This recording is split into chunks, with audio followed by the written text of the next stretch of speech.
বাড়িতে যখন পিঠা পুলি বানানোর আয়োজন হতো তখন বাড়ির সবাই একসাথে হতাম। আসসালামু আলাইকুম, কেমন আছেন সবাই? সবাই একসাথে হাতে হাতে আনন্দ করে কাজ করতাম। কিছুটা তাল বেঁচে গিয়েছিল, ভাবলাম ঘরে কি কি আছে আর কি পিঠা বানানো যাবে। তাই তালের দুধ পুলি পিঠাই বানিয়ে নিলাম। আটা মাখা আর নারকেলের পুর আমি আগেই বানিয়ে নিয়েছিলাম। চালের আটা যেভাবে মাখাতে হয় ঠিক একইভাবে আটাটা আমি মাখিয়ে নিয়েছিলাম। দুধের মধ্যে একটা এলাচ, দারচিনি আর চিনি দিয়ে সুন্দর মতো ফুটিয়ে পিঠাগুলো আস্তে আস্তে ছেড়ে দিব। 10 মিনিট ফুটালেই আমার পিঠা তৈরি হয়ে যাবে।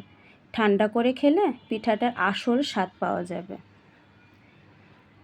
আমার ভিডিওটা কেমন লাগলো অবশ্যই জানাবেন, আর এইভাবে একবার হলেও বানিয়ে খাবেন। সবাই ভালো থাকবেন, সুস্থ থাকবেন।